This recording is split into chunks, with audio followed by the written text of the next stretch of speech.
Morning, America. How we doing today? We're out here at the shop, and I'm working on the workbench right here. What I've done is I lifted the cabinet, the countertop, the passenger side countertop. I'm going to be putting drawers in right here. I've got 4 drawers going in here and 4 drawers going in here. And I wanted to lift it up on the countertop because it's easier to work. I don't have to bend over. So what I've got going on here now. Something I also noticed, I did a couple takes already, and see that big backlighting back here? I'm sorry about the lighting, people. Normally, I have this door open, but it's very, very windy today. If I open the door, wind will come gushing through here, and then you'd be complaining about the sound. I don't have lights out here. I've got one work light over here that I use at night, right there, and I don't have electrical out here at the shop. It's just a metal barn, no electric, no water, no nothing. So I deal with what I got. I do with what I have, put it that way. All right, so what we've got here is my drawers, okay? Now, if you remember, this is 80/20 aluminum, okay? It's 80/20 aluminum. You can't screw into it very easily. I mean, you have to drill holes, and it's a pain in the butt to drill in. And what I've decided to do, when I go to put the drawer in here, so this is the bottom drawer. It's gonna come in here and slide like this, okay? And that slide will come in right about right here, okay? That's where I'll put that slide. Well, there's nothing to really nail to or screw to or anything right here. So what I'm gonna do is I got this 2x4 and I ripped. It's basically a 2x2 now. You wedge it in at the top. And now I'm gonna notch that out at the bottom, if you'll see. Yep. If you'll see, I'm gonna notch this out at the bottom and notch this out and notch that out. And then that will fit down inside this slot right down here, okay? And once I get that fitted into the slot, it won't go side to side. It'll be wedged in there a little bit better, I think. So anyway, we're gonna get that notched in on the top and bottom, okay? Once I get that in, I'll get that supported. Once I get this in here at the bottom, I'm gonna put another board in this way like that to wedge them in there nice and tight, okay?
There we go. We got framework in. I'm going to take this all back out and glue it, of course, but just test fitting it right now.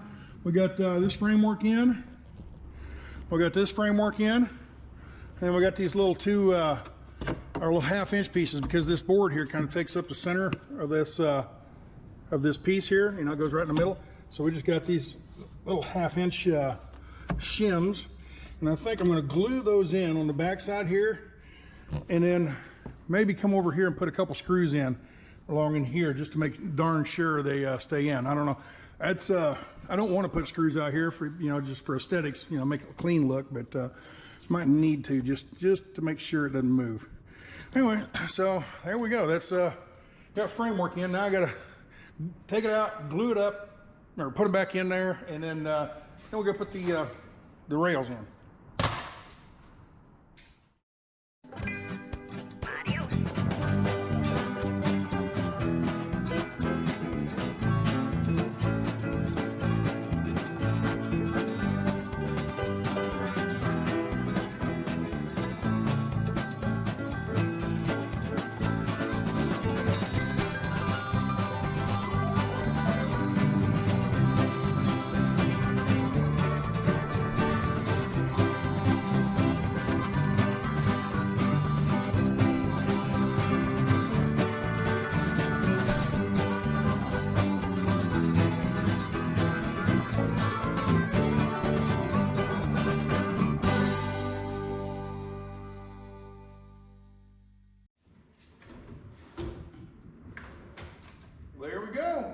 we're good. We got all the cabinets in, the drawer slides and all this. The drawer, I got all the cabinet, but all the drawers in the cabinet now. Now I still have to face the front of these. Now I've got this wood here, this is that Pergo flooring. Not Pergo, it's Traffic Master. But anyway, I put some of them together here. I got 1, 2, 3.5 pieces put together. I glued these together, okay? Instead of just clipping them together, I glued them together. And I've got to cut these to size, and then we're gonna mount them right on the front of the cabinet here. So then when you get done, slide this over, the cabinet will look like that. It'll all look, you know, it'll look all the same kind of wood all the way around. So that's my next project, what to do.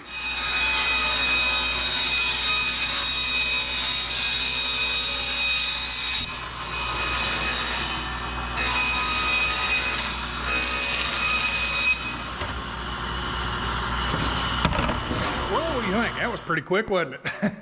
I actually spent about 1.5 hours on this, putting these cabinet drawer, these faces on here. But you had to kind of align them up and everything. And I had to readjust the slides a little bit on a few of them, trying to get them to, you know, so they weren't overlapped and sort of smooth. You know, they line up and everything. Very happy with it. It looks pretty good. Got to put some hardware on the front here, some poles. So I have to run to the store and grab that. So anyway, let's get this thing back up in the van. Where am I going to set you? I think we'll set you right over. Let's put you in the van.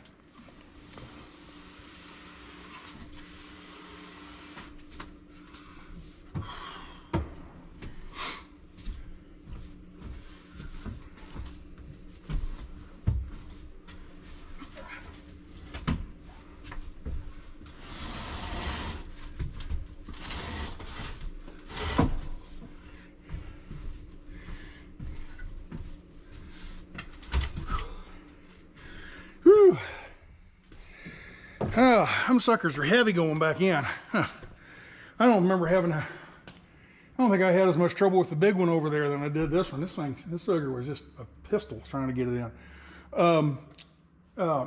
Taking them out's no big problem. You just kind of unbolt them and slide them over here and set them down on the counter, and gravity's helping you, you know.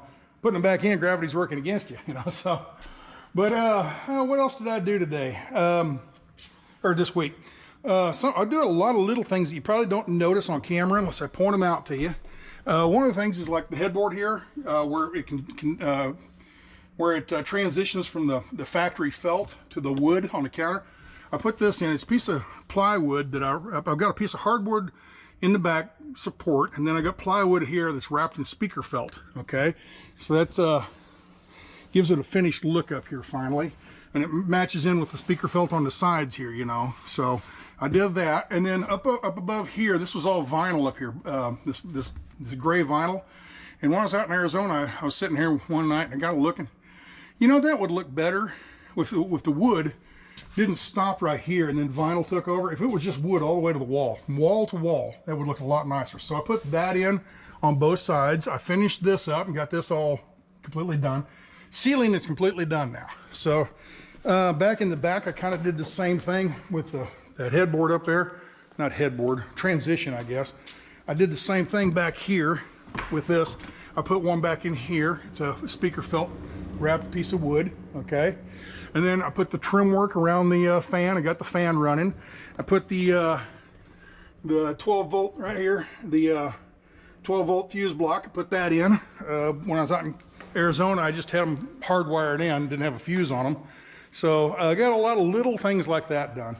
Got another piece of wood here somewhere. There it is. I'm butchering this whole thing all to pieces. I gotta take the, hold on. One-handed here, people, one-handed. I got this piece of wood here. It's left over from, it's actually where I cut out of the sink, okay? This wood that was right in here, okay? So that wood I've taken out and I'm gonna put it right here, okay? But because of the curvature of the van and everything, to get this square where it comes up, you know, flush and everything, I had to taper this because the metal bends in, you know, nothing in this van is square.